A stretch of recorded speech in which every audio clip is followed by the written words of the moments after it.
I never know what I'll find. But honestly, that's the best part.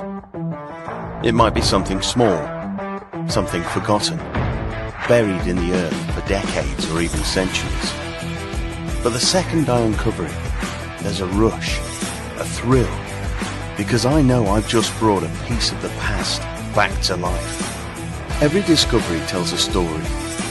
Some are tied to history, others to lost treasure. But it's not just about the find.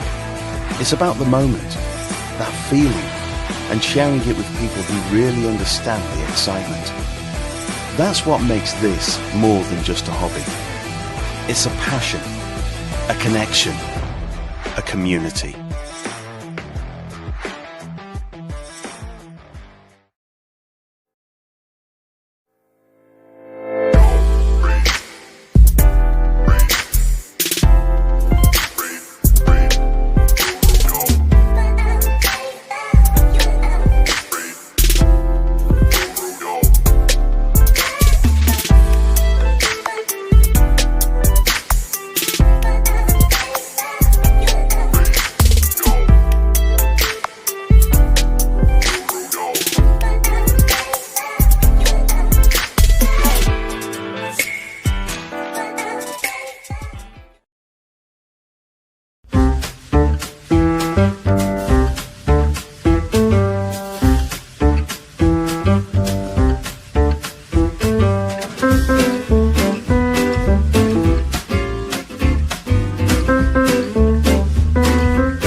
Thursday, 8 o'clock, the Big Detective Show.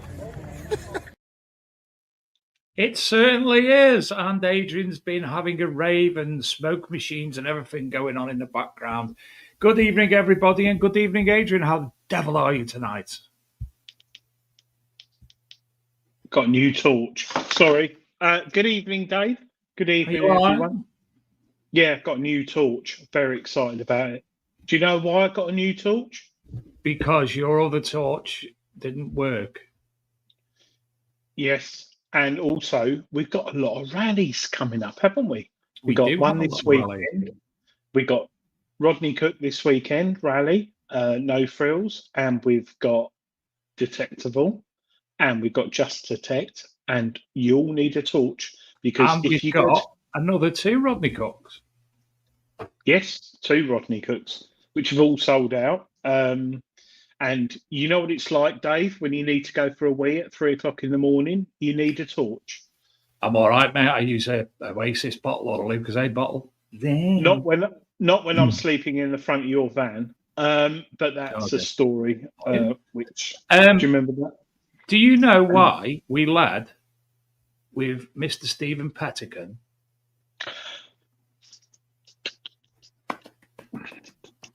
Mr. Pettican, congratulations. He is the newest Nocta Nomad. It was announced yesterday by Nocta that he's become the latest Nocta Nomad. So looking forward to your reviews and videos regarding the Nocta, young man. Hope you are. Yeah, really well deserved, Steve. And also, what people might not know is that he's recently had an article published where he's recovered I think it was a ring with his daughter on the beach and was able to get it back to the owner. So lovely. And, that was with the Nocta, the real basic machine, which just goes to show you've got to walk over it, like we say. In the chat is Gareth Howard and Adrian still laughing at what you said last week. No, I'm working on it. I said it to him I said it to him the day after, and he started again. Yeah. So we will soon, about the wheelchair. Yeah. So we will soon have a competition on the show with Gareth in his wheelchair, and it might be like a maze type of thing, where Gareth's in his wheelchair with the metal detector trying to dodge the ring pulls or pull tabs, and the dogs, and the dogs and the walkers. So we will soon have a big show. I'm planning on it being bigger than Adrian's Wall, which is on tonight. And there'll be a prize tonight for Adrian's Wall. But Gareth Howard, thank you for last week. I don't think I've laughed. Dave, I was still laughing at the end of the show, wasn't I? You were still laughing as next day because I spoke to the next day. Yeah, I was. Yeah, I was still laughing about it. How his dog's legs get caught in his wheelchair. It's not funny to mock the afflicted, but it made everyone laugh. But anyway, Rodney Cook rally. Those who are going this weekend, they're setting up. The fields look amazing. Gary is quite calm. He hasn't messaged me. So I think everything's going okay with the tickets. Hope everyone got the dig location details via text and email. We're finding, and actually, out of interest, sorry, Dave, out of interest, people are in the chat. Do you prefer text message with the dig location, or do you prefer an email, or do you prefer both? I'm quite interested because the email has issues. Whereas the text, I think we sent it to 500 odd people and it was like 98% delivery rate, whereas email is a lot less because of Google. Both TC to text, either both. Andrew T had issues, but I sorted that out. John Clayton, did you get my address, Adrian? Sent it on big to text. Oh, John, have you got a free ticket? No, we won the last week's Adrian's Wall. Yeah, I did get it, and I sent it to Graham, and it should have been delivered.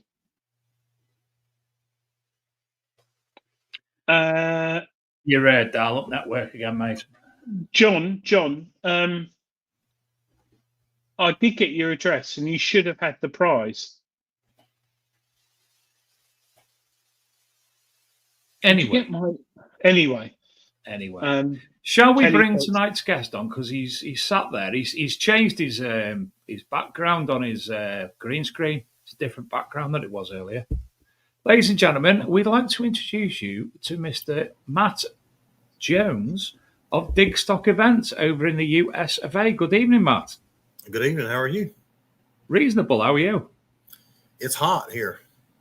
Yeah, thanks for that. He comes on and spoils it straight away. Oh, yeah, you can have it. Yeah, but you've got aircon, haven't you? Got what? Air conditioning. Have you got air conditioning? Well, when it works. Oh, we don't know. So how hot is it where you are? Today it's probably close to 90. What's that in English? I don't know. What is 90 degrees Fahrenheit? Y'all do Celsius? It's 90 degrees Fahrenheit. Just doing Just ask ChatGPT. It'll know. 32 degrees. Oh, yeah. We had that a few weeks ago. So, we just battle on. We had 32, 33. Actually, went up to 35, I think. How about the humidity there? What's the humidity like? High. At the moment, it is because it's we've actually had rainfall for the first time in a while, and even though it's not as hot as it has been, it's quite humid. Wet, moist. Yeah, moist. Yes, we are the official meteorological team. Indeed. Yes. Whereabouts are you in the States? So I'm in North Carolina. Marvelous. And that's a different. Is that a different state to South Carolina, or is it the same state? No, it's a different state. I'm close to the beach. I'm maybe an hour from. I can be at just about any beach in an hour. Nice. So it's where I live. We're kind of in the middle. I can be in the mountains in 2 or 3 hours, or the beach in an hour. So I'm kind of like right in the middle. It's kind of nice. So do you know what? It's perfect, that, isn't it? It's 32 degrees. He's an hour from the beach, and he's on the telly with us. Well, yeah, and he's got the mountains near him as well. So, Matt, how long have you been metal detecting, and what got you into the hobby? Oh God! So I started in 1993. Now, granted, back then you could find a lot more than you can find now, of course.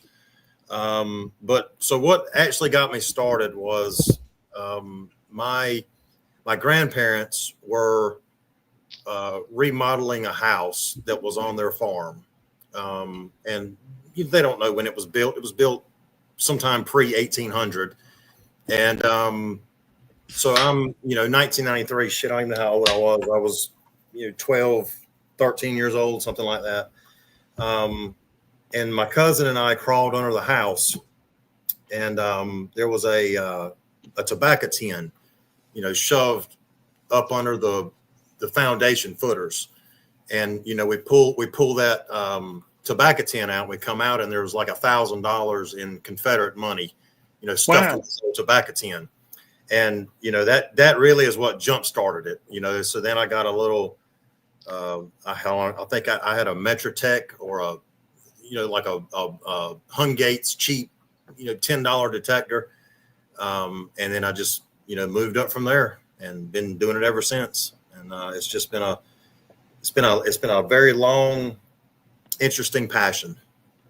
So that money you found in the UK, the laws might be different to America. Could you cash that in, or? Oh no. So during the Civil War here, when it was basically North versus South, the Confederates came up with their own currency. The Southern states came up with their own currency, and after the war was over with, I mean, it was as good as wallpaper. It was worthless. You couldn't do anything. I mean, people burned it, plastered it to the wall. You couldn't do anything with it. It's got some collector value, but yeah. You couldn't cash it in. Because that's a lot of dollars for. Oh, it would have been back then. Oh yeah. And it makes you wonder why someone put that there. I don't know. I don't know if they stuck it there because, maybe the Union or the North was, coming up the farm and they didn't want it to get stolen, by the enemy, and they stuck it up under there. Who knows? Or it might have been a secret drinking fund that he'd hidden from his wife. Yeah, that's possible too. That's what I'd do. Yeah, I'd put it, because in America, you a lot of your houses, you can go. In England, we can't go under our house. all our houses are brick built, so we can't go under our houses. But in America, a lot of your houses are timber built, and underneath there must be a lot of coins dropped through the floorboards and things over the years. It's quite interesting, actually. Sometimes. And see, it's funny that you say that, because so here where I live, our water table is not very deep. You dig down 6 foot in spots and you're going to hit water. But I'd say pre 1740, the people that were from the UK and from Ireland and from France that came over here, when they built these colonial houses, they put cellar holes in the ground. And that was before they understood that the water table was only 4 foot. Then, post 1740-ish, they said, well, shit, the water table is right there. There's no need to dig a cellar. So it's funny that you say you can't go under it, but, that's how it originated here, was from the UK, was the cellar holes. Oh, really? Oh, interesting, isn't it, Dave? When you talk about stuff under the floorboards, Adrian, in the film Stand By Me, Vern's still looking for his pennies. You won't have a clue unless you know the film. That is my favourite ever film, Stand By Me. I love it. What a mine too. I would have grown up in that era, in 1950s, I think it was, in America. I would have loved that. Yeah, but our train lines, we would have led to the clown out of it as opposed to everything else. Would that be our luck? Yeah, yeah. But when you're a kid, it's like metal detecting.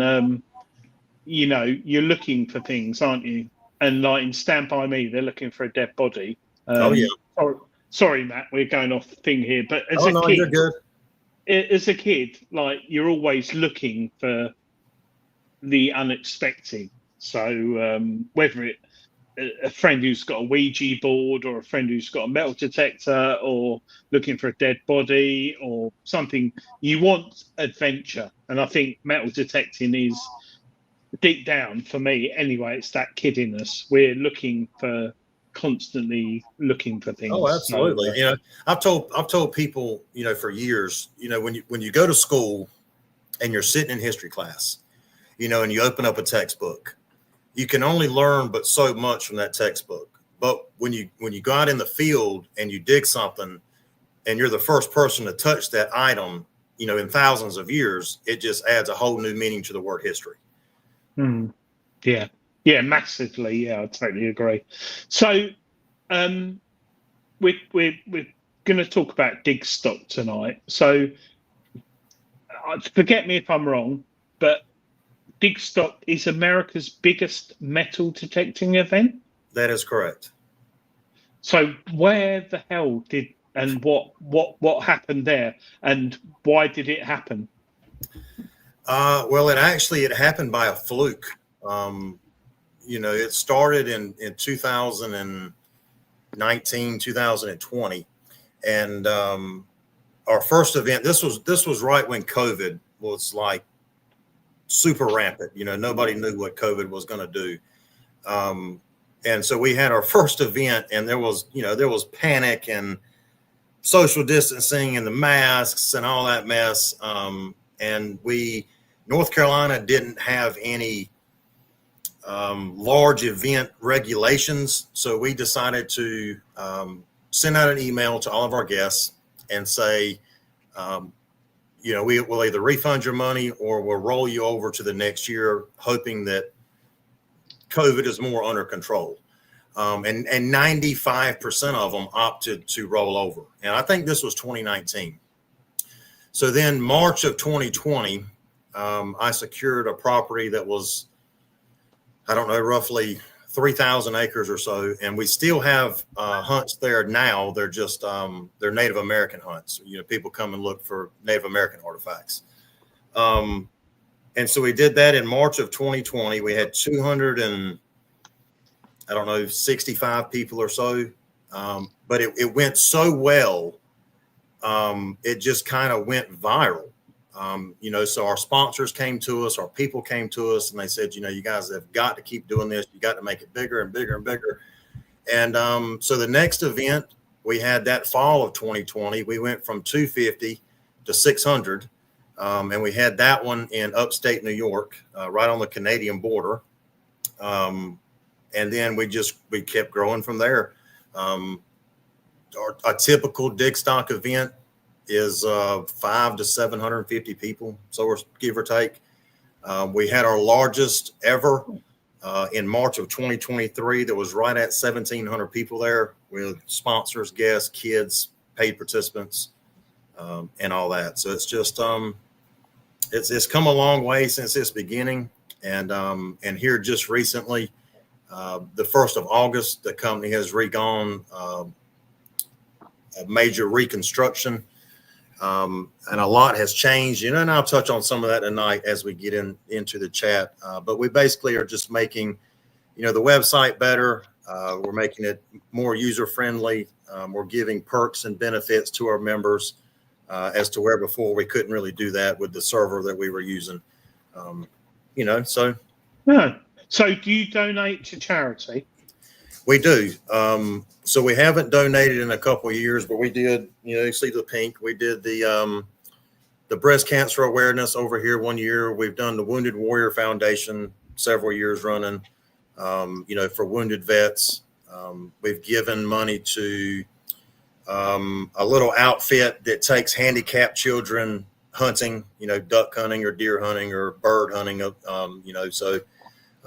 different things. We try to help out where we can. And hunting, there's another thing that we, as the English, we don't get, because we don't have hunting here, do we? We do where technically. Yeah, we do where I live. Yeah, we shoot things that fly near where I live. Where Dave lives in, I live in the equivalent of Wisconsin, so you're like redneck area. Okay. And Dave lives in sort of the. I'm not far from London, but I'm in a country area. Whereas Dave lives where they make ships and dig coal. So he lives in the city. No, Adrian. People from the south don't actually know what the north's like, so they think it's all coal and shipyards. Yeah, it is, because you've only had electricity. You've only had electricity for like 40 years, haven't you? Yeah, maybe a year longer or 42 years. I live just south of Manchester, also in a rural location. Yeah. Have you heard of Manchester, Matt? I have. Oh, yeah. They play soccer. But talking about charity and that, you've heard of Rodney Cook? I have. Actually, so Gary and I have talked. We feel his charity is I assume, I don't know a whole lot about it. I assume it's something his father had, and it's a charity that he donates to. So I am going to be sending a rather large box of stuff to him, for a donation for his hunt. That is lovely of you. Yeah, I was talking to Gary. I work very closely with Gary, so the events we hold in the UK, I manage the website, the ticketing, and everything for Gary. I work closely with Gary, and we were talking about Digstock, and basically it'd be lovely if what we do, if you could mirror the same sort of thing out there, because like last year we raised I think it was £108,000, which is probably what, I don't know, $125,000. Yeah, which went to charity in just 2 days. So it's a lot of money, and I think we're nearly £500,000, so $600,000 we've donated to charity. Wow. But yeah, so I think Gary was talking to you about things, and I was chatting with Gary the other day about it. But would you, going back, it's great that you do donate to help handicapped children. Can we say handicapped in the UK still? I don't think we can. Adrian, you say a lot of things that you probably shouldn't say, so you just crack on. I don't think we can say in the UK, because we used to say, I won't say it. I will. No, I won't. we used to call them spastics, but Should then it's changed. we ask Gareth Howard's opinion? Yeah, but it's changed. But more importantly, Matt, have you found since COVID in the States, the hobby has grown? Maybe a little bit. I know COVID really hurt a lot of businesses here. A lot of small businesses closed down, unfortunately. But as far as the hobby, I think it's probably about the same here, honestly. That's interesting because in the UK, since COVID, a lot of people were going out walking in the country, looking at the fields, looking at exploring our land, and probably bumping into metal detectorists. Plus, we had the big television series, The Detectorists. Have you seen that? I have. Yeah, and that caused a lot of people. What did you think of The Detectorists, out of interest, from someone overseas? You know, so I got to be careful what I say here because I don't want to step on any toes. No, you can open anything up on this show. There's only us three here. Nobody else is watching, so you can say what you want. 2 people watching, and they're from Kazakhstan, so they won't understand. So there's very few treasure hunting shows that I watch because I don't like the fakeness of them. You know, most of it is reality TV. You know, They plant it in the ground, they come up with a script, they dig it out of the ground, it's fake. And I mean, I get it. You know, no cameraman wants to follow somebody around to dig beer cans and you know, pop tops, you know, constantly. And then the chance of digging something nice. But I'm not a fan of the reality TV shows per se. Did you know it's a drama? It's not a reality show. It's a drama. It's a comedy. I did not know. So it's a reality. It's not a reality show. It's a comedy drama. Okay. And basically, how they portray the hobby is pretty accurate in the UK.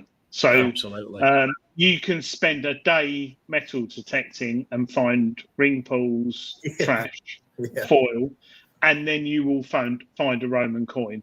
And we do find a lot of, well, we are fortunate to have a lot of history in this country. So it portrays the hobby very, very well. So what you see, and the characters within it, and also mad farmers.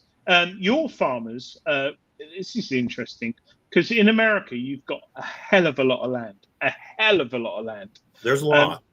Yeah. How is it for you to go up to a farmer's store and say, "I'd like to metal detect on your land"? What are they like? Are they like, yeah, okay, or why, or? So that really, I guess that depends on what state you go to. Really? Yeah. So Virginia, the next state up, you know, Virginia's kind of tough. The vast majority of the Civil War happened there, 1860, 1865. And, you know, those landowners get, you know, constantly hounded, you know, and then they have, you know, people that sneak on or nighthawk or, you know, whatever you want to call it, go on illegally without permission.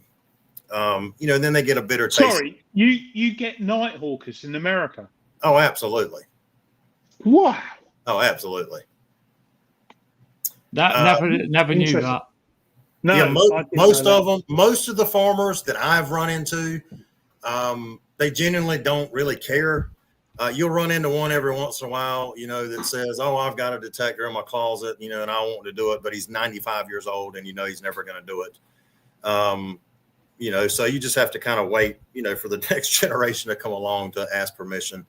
But you don't typically have really any issues. I mean, some of these bigger farmers, you know, that have 20,000 plus acres, you know, they're a little paranoid that they're going to get, sued if you get hurt or something like that. But there's ways around that as well. So it's not terribly hard. But I assume it's like it is everywhere. People that get asked to death are more likely to say no versus, somewhere out in the country that has never been asked before is more likely to say sure. That's an interesting point you raised there about being sued, because in the UK, we've adopted quite a few things from America, excluding McDonald's. And the suing thing has become quite a common thing in the UK. I'm sorry. No, yeah, it's one of those things. On behalf of an entire nation, I'm sorry. In the UK, you can join organisations. The biggest one in the UK is the National Council of Metal Detecting. There's AMDS, there's FID. And if you join those organisations, you get public liability insurance, and you get a certificate to cover you for anything that happens when you're out detecting. So if you leave a gate open in a field and the cows run through and jump in front of a truck, you're covered. So in America, you don't have that. No such thing. So why don't you set it up? There's a lot of things. There are some of us over here that would like to see some of the practices that you guys do, come over here. Over there, from what I understand, detectorists and archaeologists work hand in hand. Over here, it's not like that. Archaeologists absolutely despise relic hunters, most of them. We're called pot hunters. We destroy history. That's a bit like we were in the 1970s. That's and how 80s, and 90s but we were fortunate to have organisations behind us to fight in our government about it, and we got where we are now. But that's quite sad hearing that. In America, are you called metal detectorists or treasure hunters? Either one. What's the most common one? What's Well, again, I guess that depends on what you're doing. If you're looking relics, you're a relic hunter. If you're just starting out, you're a metal detectorist. If you do it all, you're a treasure hunter. I've heard it all. There's not really one that's more common than the other one. If you hunt kids' playgrounds, you're hunting tot lots. You're just a park hunter. Yeah. That's really weird because we're not allowed to do that in the UK. We're not allowed to no. So if you've got your local park, you probably could have gone there 20 years ago and metal detected, but now because of risk assessments, insurance, paedophiles, whatever, you can't do it. You can apply to a council, but the council will not let you in. But I watch a guy on YouTube. He's got XP. I forgot what he's XP legend. And he goes around parks whilst kids are on the swings and on the slides. And like in the UK, that just would not happen. And he's filming, which even wouldn't go down very well. But yeah, for you, where do you go? Do you go metal detecting every week, every weekend, and where do you go, Matt? I used to, and there are places here that you're not allowed to detect. You can't go to the National Seashore, the Outer Banks, what they call the Treasure Coast, where there's hundreds of Spanish galleons up on the beach. The government wants to claim that treasure for themselves. I used to go 5 or 6 days a week, and then life happened. I got old and fat and got kids, and I had to slow down a little bit. So now, I go when I get a chance, and I don't just detect, but when I do, I look for colonial relics, pre-1800s, pre-1700s, or Civil War relics. Civil War is my favorite. I've actually, hang on one second. We got to ask Matt why his cupboards are bare. Yeah, this is a recent find. So This is a 3.67 inch Hotchkiss shell from the American Civil War, and it's been drilled. The gunpowder's drained out of it. It was a 3-piece shell. It would have had a base cup back here and a sabot or a sabot or a driving band. So when it came out of the cannon, the lead would expand and catch the rifling in the cannon to cause it to, spiral through the air. The base cup would separate and it would keep going, like a football. And then whatever, time fuse they had in the end of it, once it got to that end, it would boom. But the problem with these is where I find these, that battle was March 8th through 10th of 1865, and it was raining all 3 days. And there was a paper fuse in the end of this shell. And so 95% of them got wet. The powder got wet, and they were just kind of chunking iron through the air. They weren't really doing much of anything. So we find quite a few Civil War artillery shells. That's my favorite go-to. We know somebody who would definitely like one of them in his collection, won't we? We've got a friend called Nick West who is one of the founders of the Military Heritage Museum. They do pop-up roadshow, proper museums. They've got stuff from Omaha Beach and such, like, American ordnance and whatnot from World War II, and, things like that. Really interesting. I'm surprised he's not watching tonight, if I'm honest. No, and it was really nice, Matt, to see something of severe interest, because something like that we wouldn't generally see in the UK, would we? And bless you, America, we know, hasn't got as big a history as the UK, but that is a really nice find. I'd be really happy if I found. Oh yeah, I'm stoked every time I find one, and that is my 4th one this year. Your 4th one. Yeah, I've got a 12-pound Confederate side loader that has. So when they came from the Confederacy, same concept. Had a brass fuse, round ball, had a brass fuse. Paper fuse went inside of the fuse adapter, and then it had 4 metal straps that went around the ball, and it had a wooden sabot. And so I scuba dive, and I found that one actually underwater. That one still has about 80% of the wooden sabot and the metal banding still on it. Wow. And it's outside in a bucket of water right now. Yeah, I just about to say, yeah. So did you metal detect in the sea? So truth be known, I've detected the beach, but I'm not a fan of the beach. There's way too much junk. Okay. I mean, sure, I see people that do it daily and they find tons of gold and diamonds and all, but that's more the merrier for them. It's not my thing. No. Regarding Digstock, if you were to come to an event in the UK and you were to find whatever, there's a certain process that you have to follow to export items out of the country. If I was to come to Digstock, what would be the law in taking things out of the US? You stick it in your pocket, put it in your bag, and fly back home. Wow. Adrian, really? Adrian, road trip. Yeah, there's no there's no really law here. There's some areas. So let me see how I can explain this. So if you scuba dive in a river or a creek and you find something of historical significance, now what is deemed historically significant is kind of a gray area.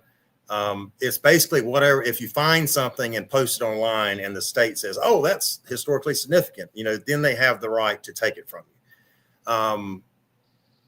But they really don't care about, bottles and Civil War shells and coins. They're more after like Indian canoes and, Indian bowls and stuff that you don't typically see every day.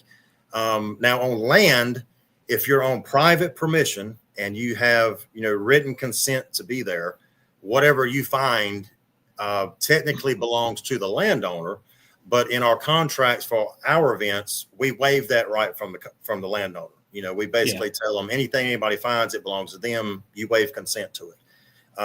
And so as long as you're on private property, anything you find at our events belongs to you, with the exception of human remains. That's the one thing that you can't go to. So we do Native American digs, where people come and dig pits in the ground.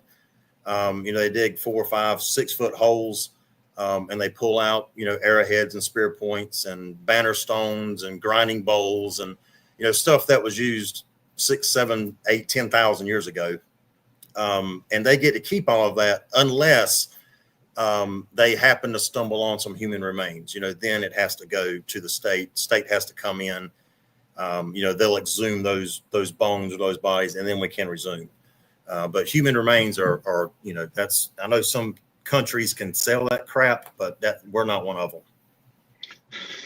No, that's good. That's interesting. I want to go Indian relic digging now. We do fossils. We do fossils too. You can come over here and dig megalodon teeth and great white teeth and fossils that are 10 million years old. I think people forget America has got a lot of fossils, and you know, externally of modern society, America have got a massive history. The mound builders, how many years ago were they? Obviously, just over the border in South America, you've got all of their history as well, which I'm sure past north, you've got all sorts of history, which in some cases is a lot more interesting than ours, even though our metallic objects go back 2,000 and up to 3,000 years ago. So very interesting. We've got a few questions come up, Matt. Sure. Do you show your landowner your finds? So if I'm detecting a private permission, that is one thing that I will ask. You know, anything I find, you're welcome to have.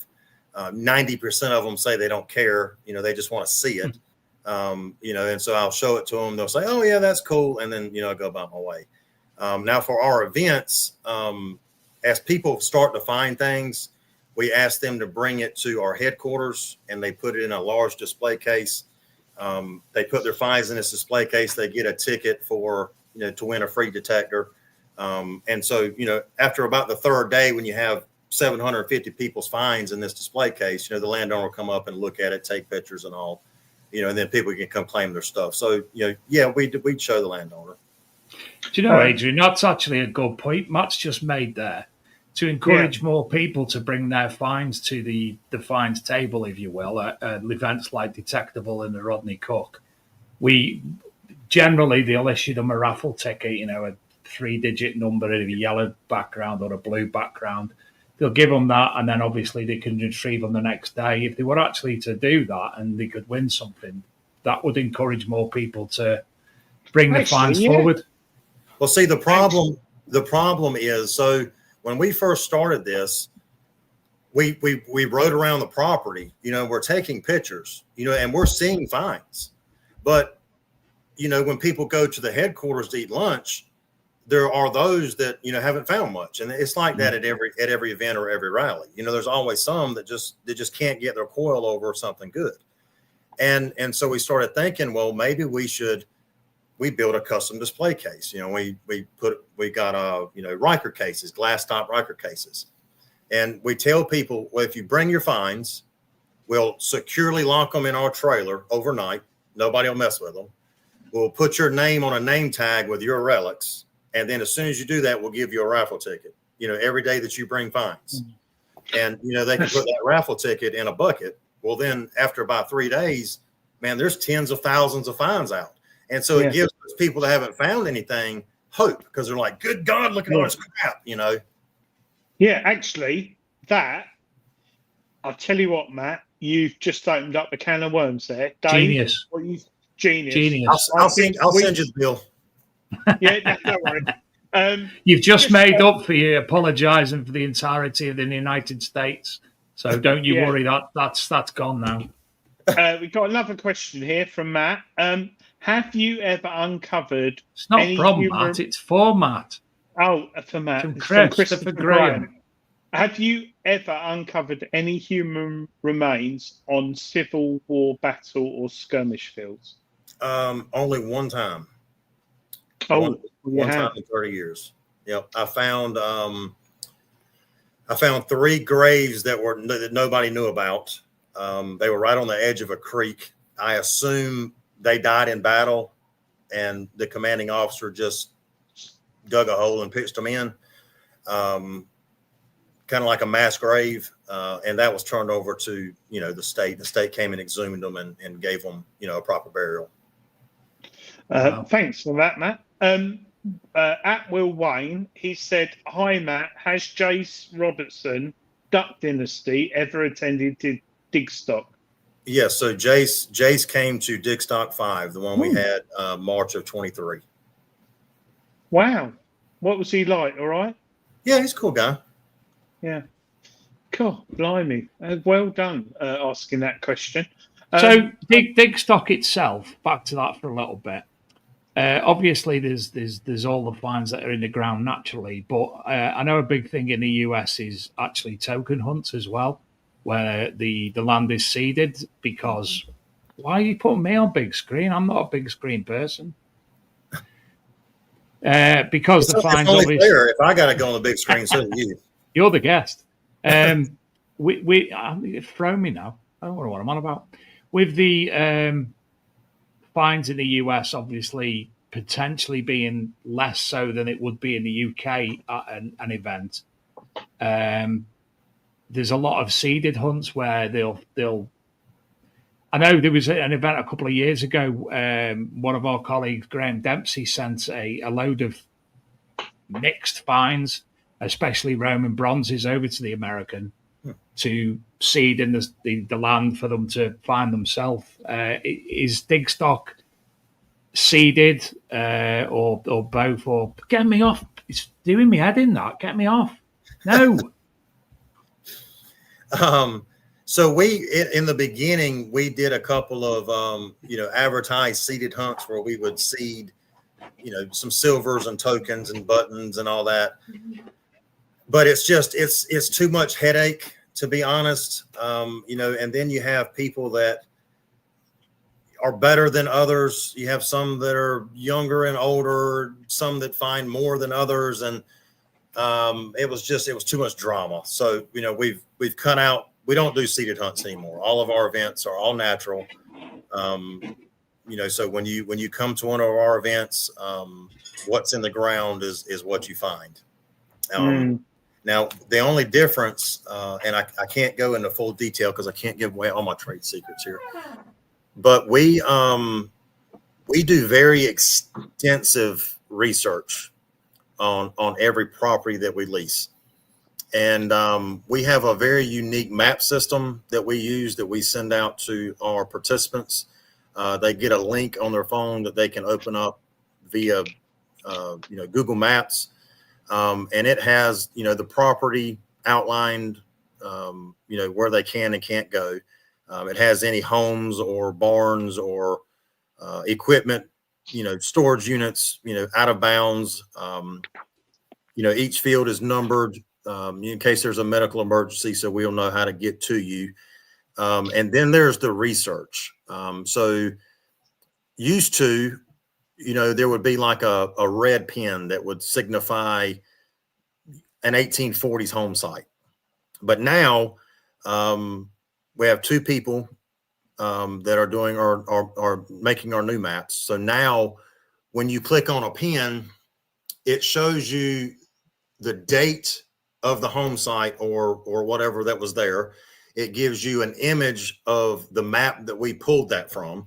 And it also gives you a high definition LiDAR imagery, of that house also, or whatever, was there. And then any research that we find along the way, any excerpts of, wheels or, diary entries or anything like that will also be tagged on that pin. Because that was one thing that we heard from a lot of people in the past is We look on a 1850s map and it says there's a home site, right here. And so people go there and there's nothing there. There's no metal, there's no glass, there's no nothing. So they go, oh, well, you said there was a home site there, but there's not. Well, I mean, all I can tell you is that's what the map showed. So now they can see the map that we referenced that from. So there's no confusion. Oh, thanks for that. Yeah. Oh, yeah. Dave's in control. Matt, have you ever metal detected in the UK? In my sleep, I have. Would you like to come over here? I would. I'm actually considering coming in October for your guys' hunt. See, Adrian, now you have to come. What hunt? What, the Rodney Cook? Yeah. Well, yeah. Now you have to come, Adrian, because you weren't coming that weekend, and now you have to. No, I'm going to that one. That's the one in Cirencester. No, it's not. Cirencester the week before. It's the one in Hungerford.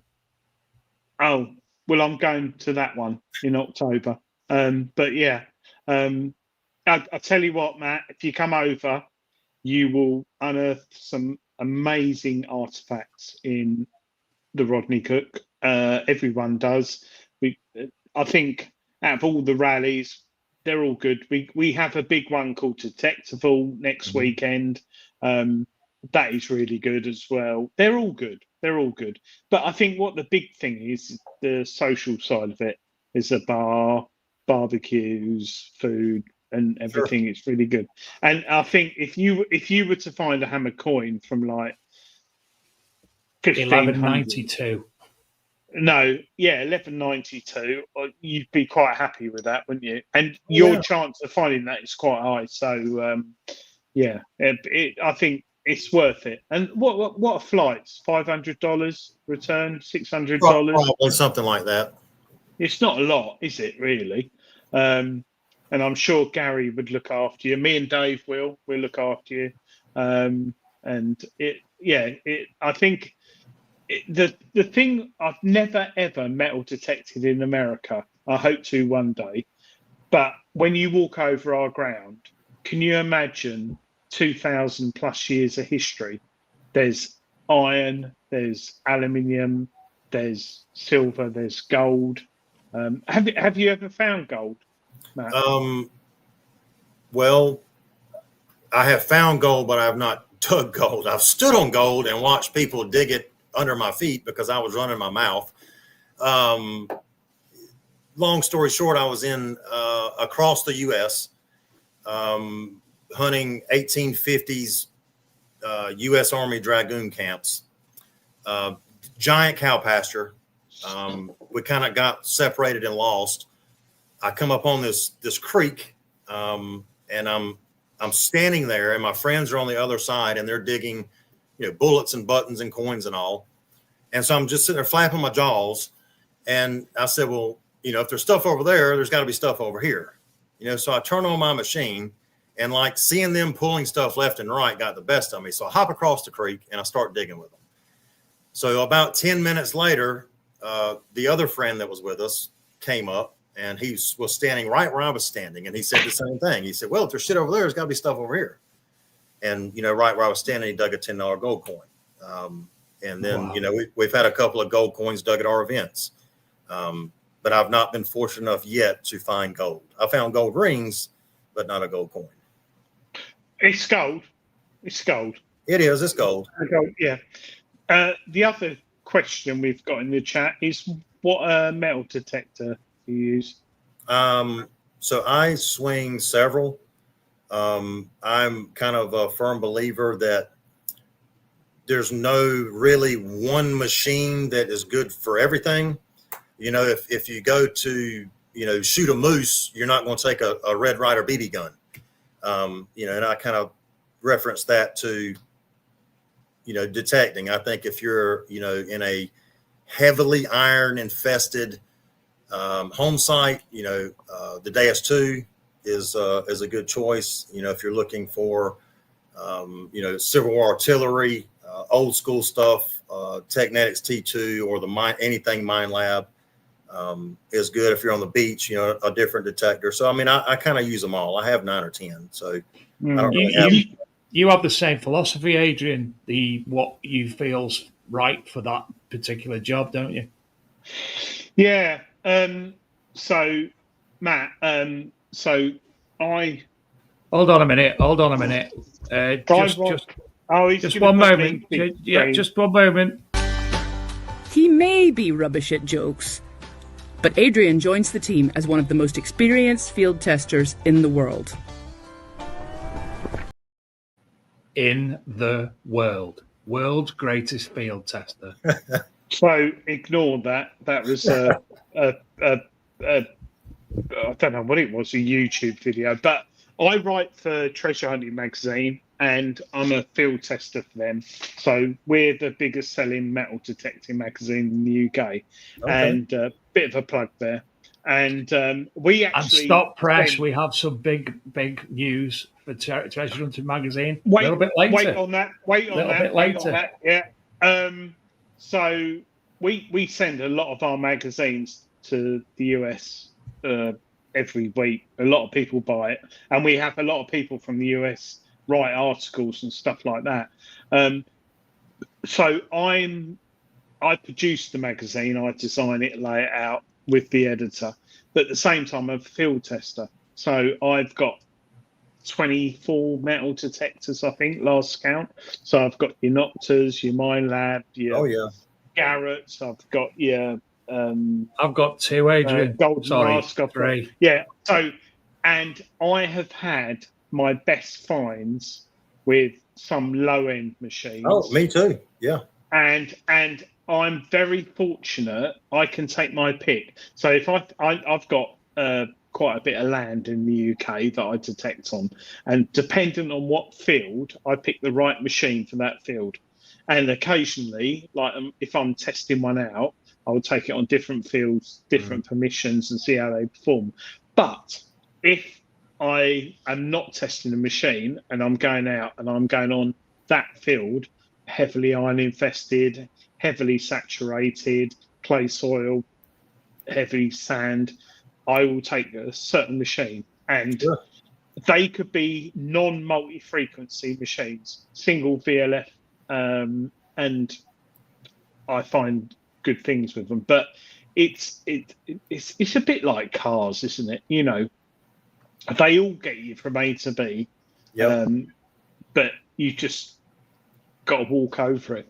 So in America, is there, obviously you got Garrett in America, the Vortex came out. How's that gone down in America, the Vortex? Are a lot of people like, because since the AT Pro, AT Max, the Vortex was like well, after the what's the one before the Apex? Vortex? The Apex. That was a big change. How's the Vortex gone down? Have you seen many people buying the Vortex?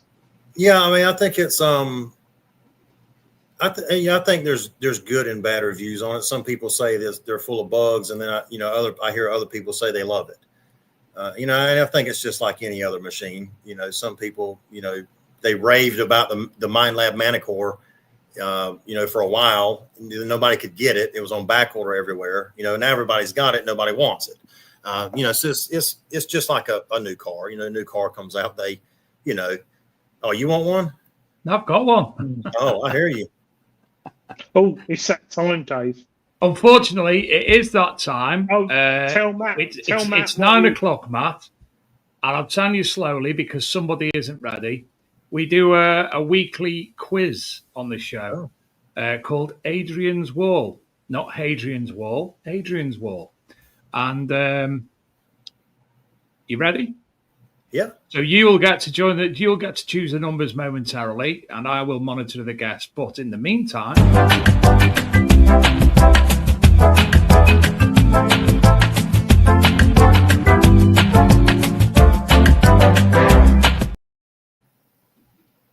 has it worked?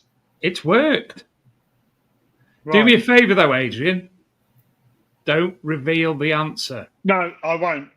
So those who are new to watching tonight, and Matt, we have the famous Hadrian's Wall, but this is Adrian's Wall, and we have a grid come up with numbers, and behind there is an artifact, and those who win the artifact behind the buttons, the squares, will get a composite cleaning pencil cleaning kit delivered to their door free of charge.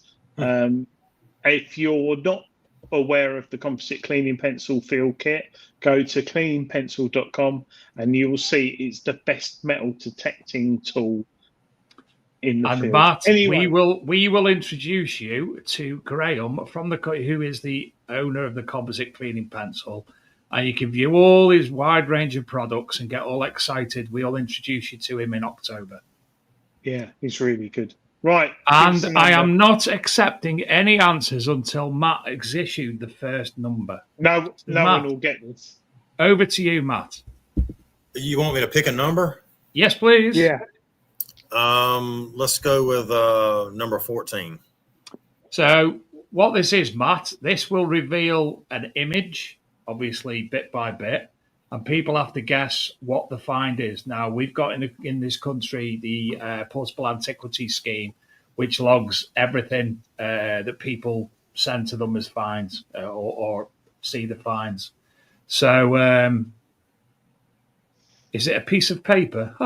So basically, Adrian's gone to the Portable Antiquities website and used an image both to promote the more Portable Antiquity Scheme and to make it into this game as well. And tonight is you will win, again, thanks to the composite cleaning pencil, a new Swiss Army contraption cleaning kit. So, next number, Matt. 4. It's not a strap end, it's not Roman tweeze, it's not American Eagle, it's not a medieval spoon, a purse bar, or a hairpin, or a cleaning aid. You just choose them at will now, mate. Oh, okay. 18. It's not a Bronze Age spear. It's not scales. It's not a razor. It's not an ear picker or a 30. clothing pin or a lace tag or a key or tongs or a buckle or a watch winder. 30. It's not a razor. It's not a brooch. Go on, Matt. It's been got. 20. Who? I'm just going back to the top to check, but currently it is Philip Wills. Oh, God's sake. So we will go through what it is. Now, if it's quite a rare one, I would say. So anyone, well, Dave said who it is, but that is a Roman copper alloy lock bolt dating AD 43 to 410. Rectangular in plan. It's basically a lock bolt from Roman times. And Philip Wills, how the hell you got that? I think the top bit, you can't see my cursor. Can you? Can you see my cursor? Yes. Yeah, we can see it. Yeah, just there. You could see it looks like a lock bolt. So it's a Roman lock bolt. Very, very well done, Philip Wills. Again, he wins things a lot. Philip, have you got one next to you, Adrian, still? No, it's on my metal detecting bag, but I can show you it. Hang on. I'll show you what it is. So it's basically the composite cleaning kit. There's a number of tips that go into a pencil for you to clean, made of obviously composite, different types of composite and strength to be able to clean to best suit what you're trying to do. And then they've got like brass inserts and little brushes and stuff that go into the pencil as well. So he's made this one for in the field. So it's like, a Swiss Army knife. It's like one of them, basically. Wow. So it all pops out and fantastic in the field. Comes on a fantastic little drawstring. Why can't I share my window? Let's do Come that on. one. There we go. Oh. Is it that one? We're not there. It is. No. Yeah. The first one you are. there. That's the fella. So, really good bit of gear that is. You got your cleaning, got a bronze brush, copper, and these clean your finds. Yeah, really good. So, yeah. So well done, Philip Wills. Adrian may, I don't know, because you don't really win that often. He may have your details on file, and he'll be able to send that over to Graham, and Graham will get it out to you ASAP. So let me ask you a question. If I were to give away a ticket on here, do you think that it would be better to give it away on live chat or give it away post show? What, a ticket to Digstock? Oh my God! I've been blown What we away could do is we could do next week's prize on the Adrian's wall. We could use that to people who want to participate can win it on next week's show, if that's all right with you. Yeah, that's fine with me. What's up, Adrian? Well, I'd like to win that. Is that in March, Matt? Next It is. year? It's in March of 26. And I know the stuff here. We don't have Roman and Saxon and all that here, but we do have the oldest thing you can find is fossils that are 30, 40 million years old. And then you have, the Native Americans, and some of that ranges from 16,000 years ago to, 8,000 years ago. And then about the earliest people finds, I guess you can say, are probably 1680-ish, and that's some Irish, some from the UK, very little Viking items, more out on the coast wise, a lot of pirate stuff here. But there's a wide range of items that you can find here. So like our property in March, it's 7,000 acres. There are multiple, very, very early 1700s home sites on it from 1680 to about 1711. And then they go from there and they go into the 1820s, the 1840s, the 1860s. There's a tale of an actual buried treasure on this property, a family buried treasure. There was actually a book written about it. I mean, it's a legit buried treasure. I'm not laughing at you. Adrian's gone for a wee, and normally play this. But tonight I can actually hear him having a wee. No, you can't. Mate, I can, honestly. No, you can't. No, you can't. Yes, I can. Sorry, so there's a book been written about the location. There was a treasure burial on the site. Yeah, so there's a tale of a family treasure that was buried sometime around the Civil War, by slaves to keep it out of the hands of the enemy. And it basically got left there because where they put it, they couldn't get it back out because of some quicksand. So we know that it's more than likely true because the landowner has actually found some silver spoons and whatnot walking his property by the river. And they think that this treasure, over the years of floods and all, it's, pushed some of it out of the ground. So yeah, it's a very interesting property. It's very large. I mean, you can't walk it in a day. I mean, 7,000 acres is a lot of land. What state is that in? It's in North Carolina. We like the sound of that, don't we, Adrian? Yeah, I think so.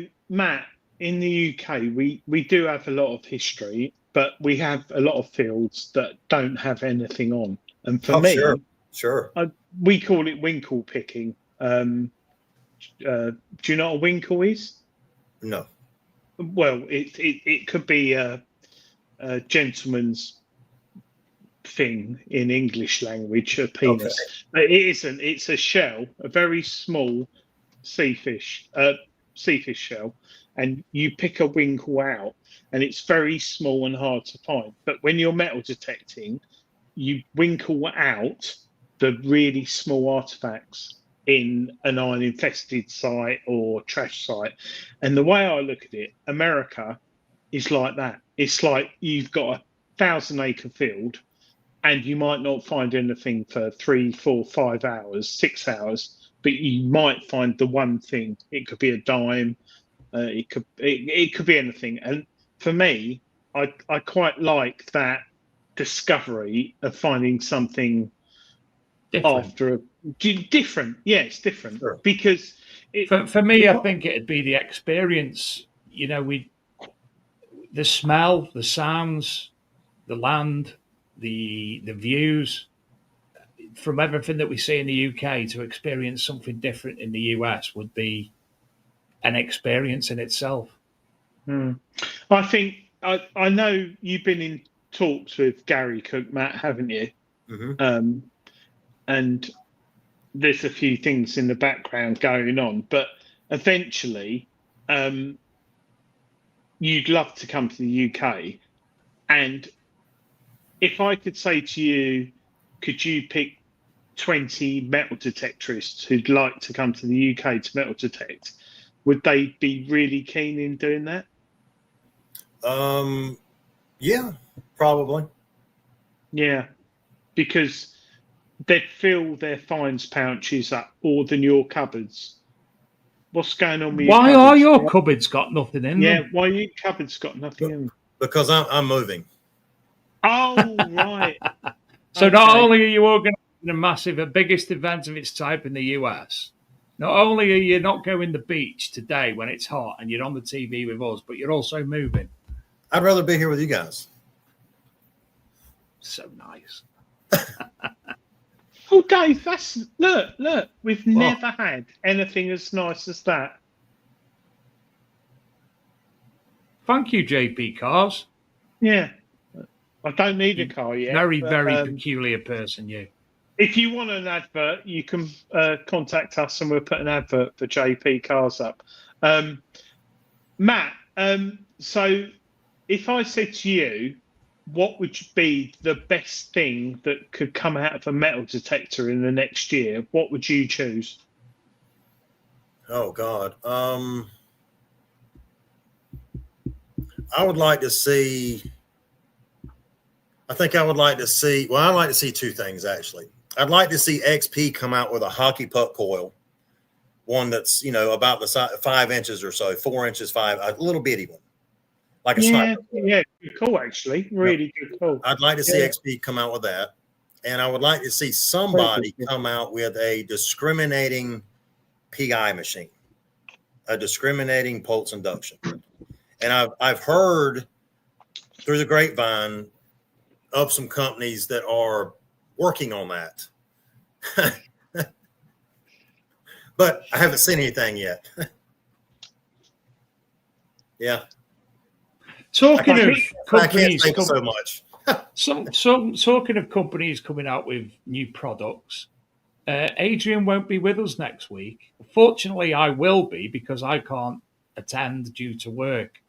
But we were both been invited, as well as Dan from Treasure Hunting Magazine and a lot of other people from within the hobby, i.e. not manufacturers, salespeople and such like, to the National Gallery in London, where Minelab are having a event. Let's call it, Adrian. Yeah, opposite Trafalgar Square. In Trafalgar Square in London. Next Thursday, Minelab have got a big event launching a new type of detectors. So what was that then? That was a bit. I think it's going to be how when the Equinox came out. Sorry, Equinox, being American, Equinox. You call it Equinox, don't you, Matt? Equinox, yeah. Yeah, we call it Equinox because we English. Because we're English. Etiquette, Equinox. So when Minelab launched the Equinox range, that absolutely blew the metal detecting community away. And I think they're going to do something similar. It's going to be multi-frequency plus. Oh yeah. But we know another manufacturer are about to do something similar with other types of technology. There is. Yeah. So there's pulse induction, and those who don't know what PI is, it was very popular in the early 2000s. It's a really good beach machine. Mine, Seascope had a PI4, which was a really good pulse induction machine, British manufacturer, believe it or not.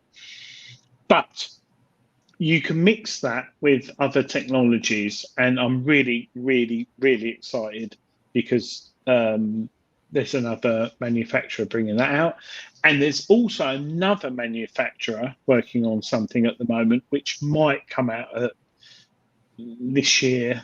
It might come out at Detectable in the UK, but I think it's going to be exciting times. There's so much.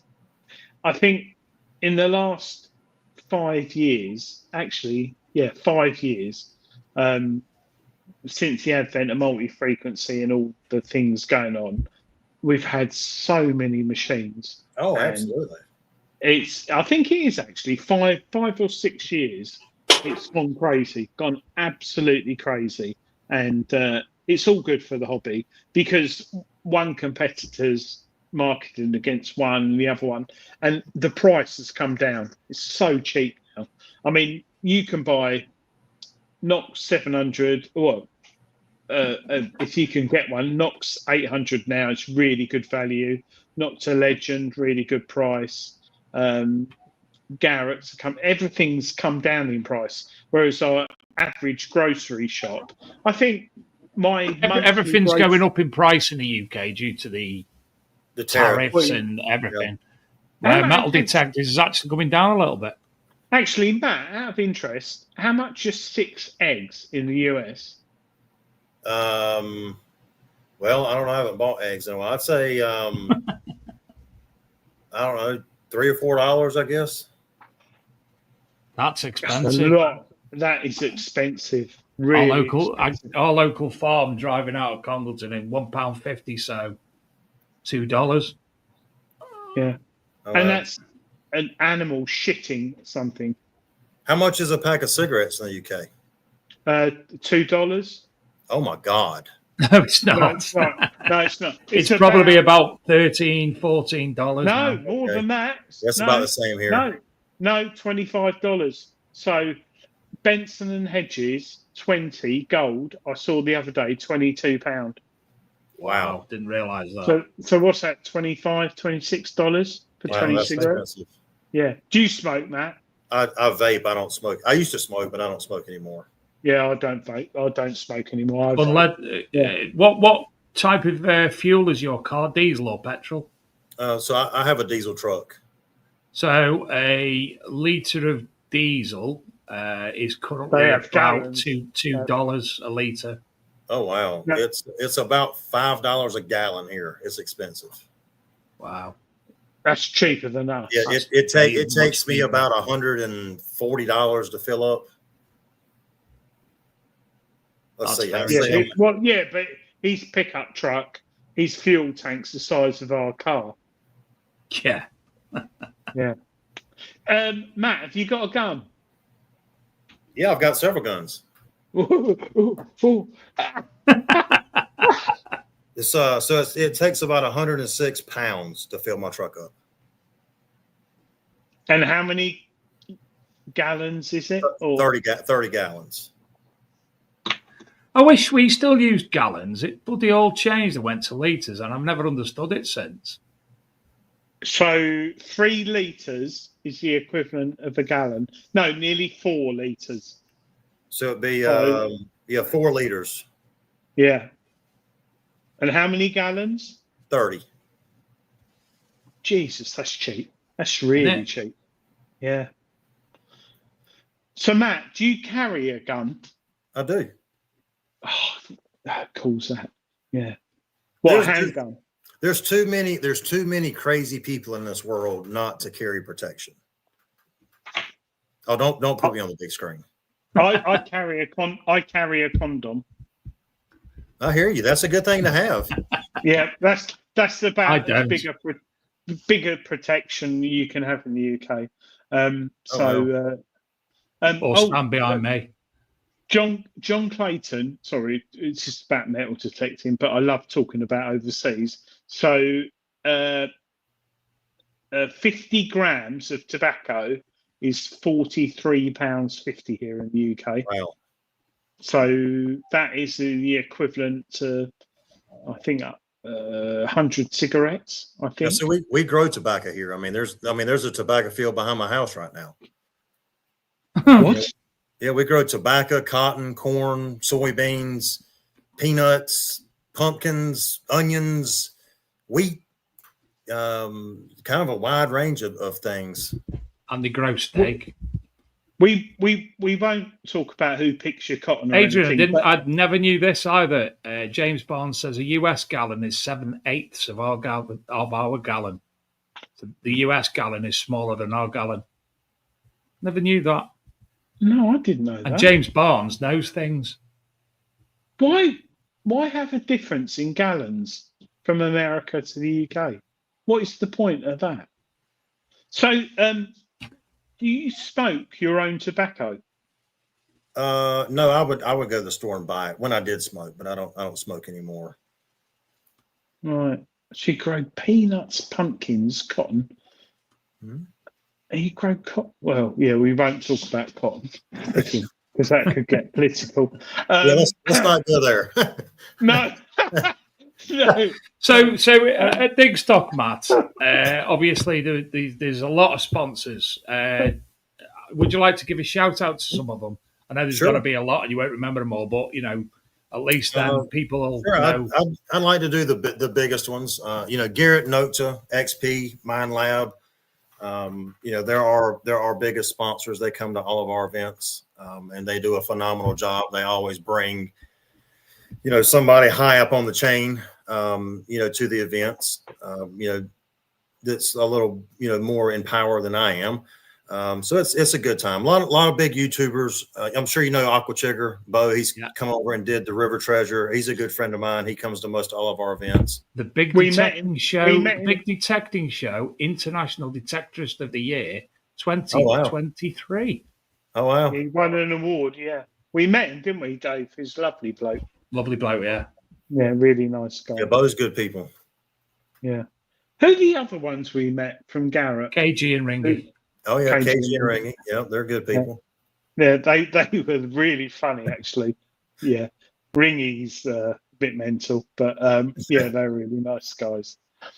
So has anyone got what they're talking about? What are they talking about? Jesus, typical English chat. They're talking about metric versus imperial. Oh, you started talking about guns. They're talking about guns down there now too. Yeah, because if you wanted to now, could you go in your backyard and shoot a gun? Here I could, because I live in the country. You can't.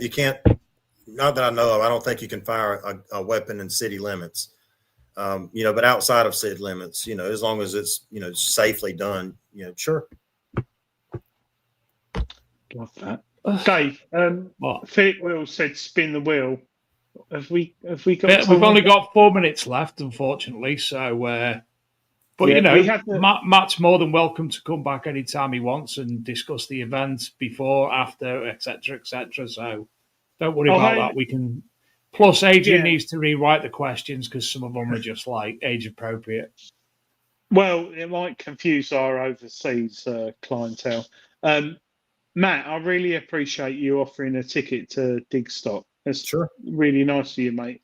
And me and Dave would love to come out there.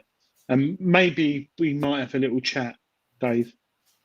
We may. And Obviously we will meet you in hopefully 4 weeks or so. So if Gary came, who would Gary come with? Probably John, who is basically the work hand in hand, and Lisa as well. And Adrian's putting his hand up as well because Adrian want to go. Okay. Yeah. I'll send you guys. I'll send you guys a message after the show. Yeah. Yeah. I've been talking to Gary. I think there's a bit of synergy there. Bit of synergy could work with the US and the UK. Well, you look at it this way: it would be if we could figure out some sort of collaboration. It would be the first international company to come here, and we'd be the first American company to go international. So, there's always. I think it'd be good for both parties, but we'll talk about that. Sorry, Stephen Brain. See everyone tomorrow. I'll be setting off early doors. What time do the gates open? Sorry, Matt. The gates open at 11, I think, tomorrow. I won't be there. Dave won't be there. But we wish everyone at the Rodney Cook. Sorry, headphones come out. Fantastic weekend. Talk to Siri with lots of finds. Can you hear that? And the other little bit of news is that if Adrian isn't able to attend the other two events, which I'm bullying him into, I'll be at the last one. There will be somebody in. Not so much representing. There'll be. Is he representing? The treasure hunting magazine while there, and able to take photographs of finds, etc., and fill in the details and submit them to treasure hunting magazine on your behalf. Roving reporter here, Fat Pants Mr. Sadler, will be doing it. Yay! He's actually got an app to do it all. I've got an app. Adrian's developed an app for me. And he can record your voice and everything on the app. So if you find something at Rodney Cook this weekend, look. I know it's hard to see, but look for Dave. And he not this weekend. Look and record it. Not this weekend. Oh no, just determined that. Yeah, get confused. And I'm only able to go to the two Rodney Cooks because it's shut down where I work. So I'm able to go to both weekends and looking forward to them greatly. So, because they'll be my first one since last year. Man, you're slapping. Matt, Gary Cook says, how you doing? Gary's in the chat. Good, Gary. How about you? He's Gary said, cookie, yum, yum. Gary says, I'm currently in a Turkish sauna with two men having a really good time. Don't know what he means by that, but I wondered if he's got the famous Speedos on. And whilst he's saying that, he's got a big American with tattooed up looking at him. But no, Gary's sorting out the Rodney Cook at the moment. So good luck, Gary. And it's Just Detect tomorrow as well. So if you're going to Just Detect, have a fantastic time. Carl Ellis has just said he's off there. There's also East of England rallies as well this weekend as well. So good luck to those. But anyway, good luck, everyone. Yeah. Have fun. Matt, it's been an absolute pleasure. I hope we've done you proud by coming on the show tonight and getting the Digstock message across. It's been great meeting you. And hopefully you are able to come over in October and we'll meet you in the flesh and we can eat cake together and drink Polish vodka. Sounds good to me. Lovely meeting you, Matt. And if you do want to find out any more about Digstock, if you Google Digstock events, you'll be able to find the website, and obviously social media, you'll be able to find Digstock event pages there as well. Am I right, Matt? That's correct. Fantastic. Right, everyone. We will see you same time, same place next week. Hopefully, Adrian will be able to do a brief dial-in where he can tell us some secrets directly from the Mind Lab event. If not, myself and somebody will be here on our own anyway. So, we can't do Adrian's World next week. You can. I'll sort it out with you. Okay. Yeah. Right. Yeah. Right. Thanks again, Matt. Thanks, Adrian, and thank you all for joining us tonight. And we'll see you same time, same place next week. Good night, everyone. Good luck, RCM. Good luck, RCM. Ta-ta. Bye. Good luck.